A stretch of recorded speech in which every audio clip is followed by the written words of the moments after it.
es alarmante. Por ejemplo, si nosotros consultamos estadísticas que encontramos en Argentina, de acuerdo a datos publicados por el Ministerio de Justicia, en los últimos 5 años, entre el 2020 y el mayo del 24, se recibieron más de 7.500 denuncias por trata de personas. Quien habla es el arzobispo de Corrientes, Adolfo Larregaín. ¿Sí? Y claro, se viene el aniversario de la desaparición de Loan Danilo Peña. Para la justicia, técnicamente, ese caso no es que está cerrado, pero está cumplida la tarea. Está cumplida la tarea de la justicia. Dijeron, bueno, nosotros ya metimos preso a lo que teníamos que meter,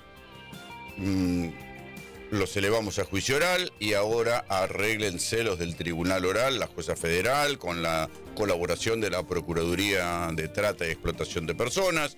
Dijo, para nosotros es un caso terminado, esta es nuestra hipótesis, pero nadie se lo cree, porque nadie sabe qué pasó efectivamente, y sobre todo nadie se explica por qué hubo una especie de, ¿cómo decirlo?, de encubrimiento de Estado, en este caso de encubrimiento de Estado a nivel provincial. ¿Cuál era el interés que tenía el gobernador de Corrientes en que la causa se cerrara como un accidente de tránsito? Y fue el propio gobernador de Corrientes, y por eco la propia ministra de Seguridad, Patricia Bullrich, los que dijeron, bueno, esto se va a esclarecer, fue un accidente de tránsito, lo atropellaron y después quisieron ocultar el cadáver.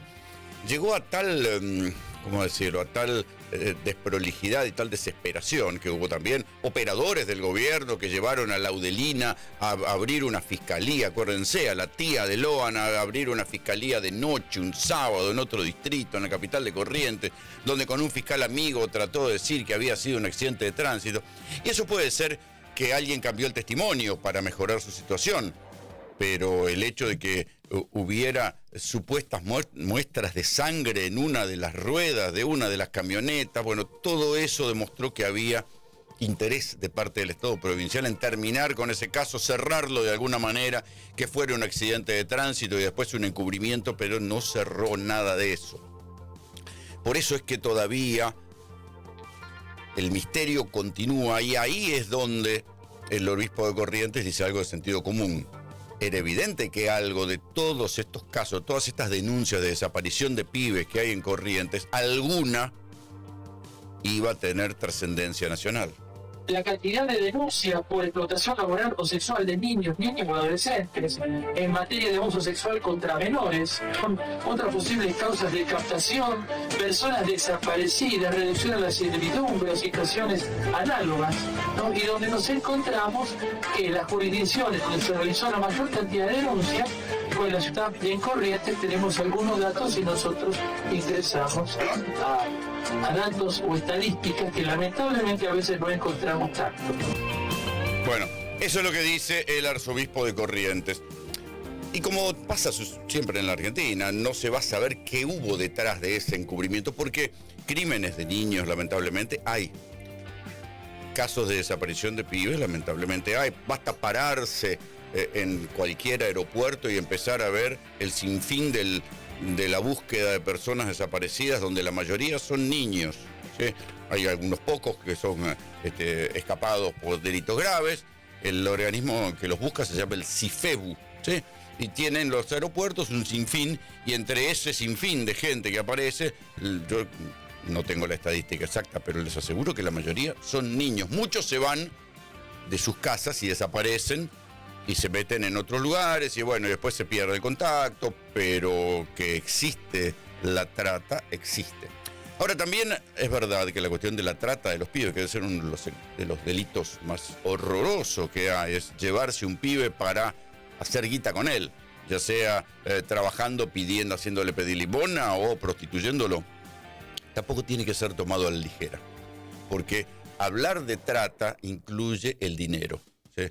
Una cosa son las perversiones sexuales de la gente, que puede haber, que también están penadas por el Código Penal, pero otra cosa bien diferente es utilizar, en este caso a menores de edad, para hacer plata, prostituyéndolo, ponerlos a trabajar en un horno de ladrillo, haciéndolo trabajo infantil en la tarefa, o sea, en la cosecha de la hierba, en la cosecha del tabaco, todas cosas que de alguna manera nosotros hemos registrado en notas. Pero eso es trata, es utilizar a los pibes para ganar plata. Poca plata, mucha plata. Algunos intentan escudarse en esto, sobre todo en las cuestiones del campo, diciendo, bueno, son cuestiones culturales, ¿qué querés?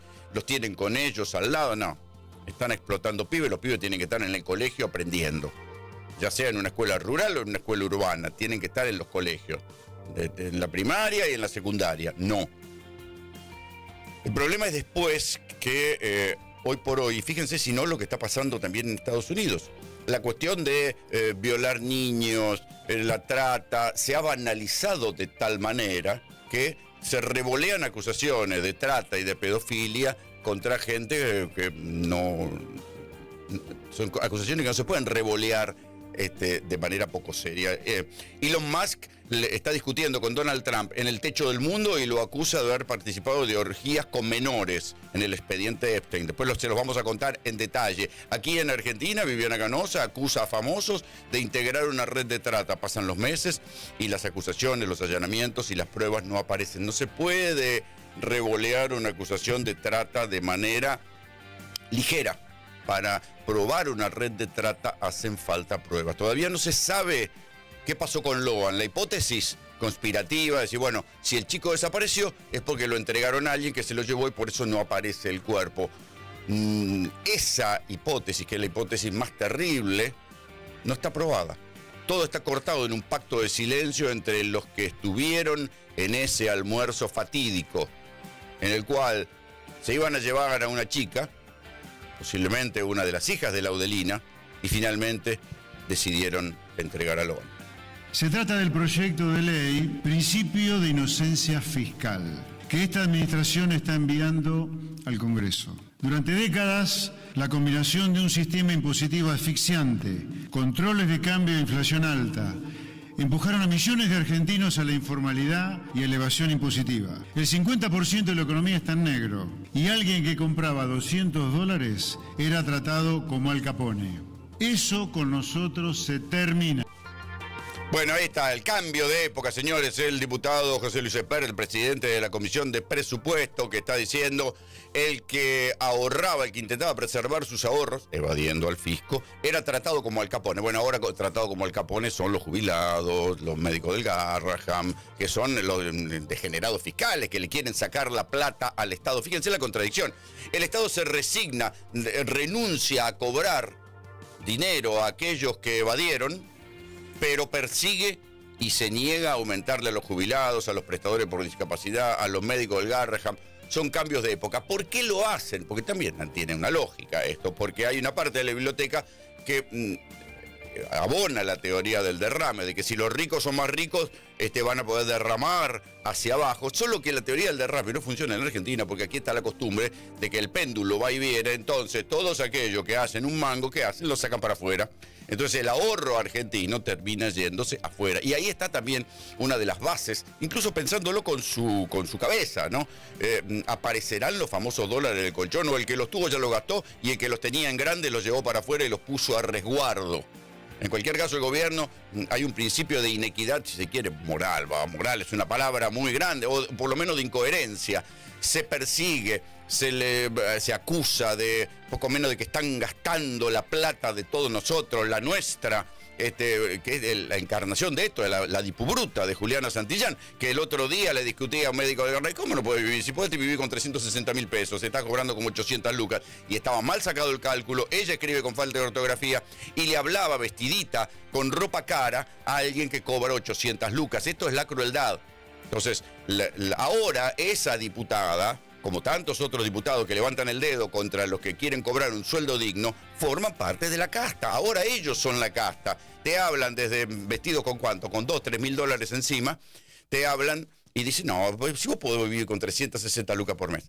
Ese tipo de razonamiento es el que genera que haya cambiado el paradigma. Entonces ahora los evasores son héroes y los médicos del Garraham, los que piden que les paguen una pensión por discapacidad con aumento, los jubilados que ganan 400 lucas por mes, son los villanos.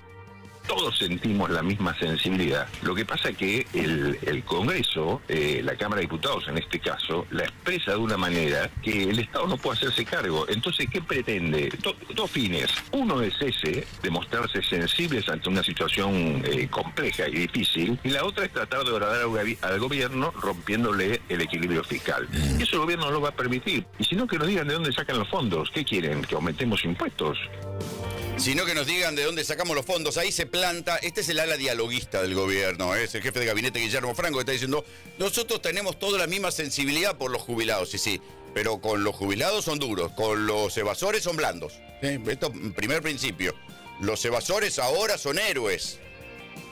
Y los que gastan, los jubilados, los médicos, los discapacitados son villanos. Las provincias son villanas, y por eso yo le preguntaba recién al gobernador Nacho Torres, decir, bueno, si ustedes le dieron las herramientas, votaron el DNU y la ley bases, bueno, digo ustedes, buena parte de los gobernadores, mandaron a sus representantes a votar el DNU y la ley bases, que les permitió tener herramientas para ir contra las provincias, para ir contra los jubilados, para ir contra los médicos del Garrahan, para ir contra los prestadores en discapacidad. No lo vieron venir. Bueno, ya esa es una discusión en retrospectiva. Lo cierto es que este es el cambio de paradigma. Los evasores son héroes, los médicos del Garrahan son los villanos.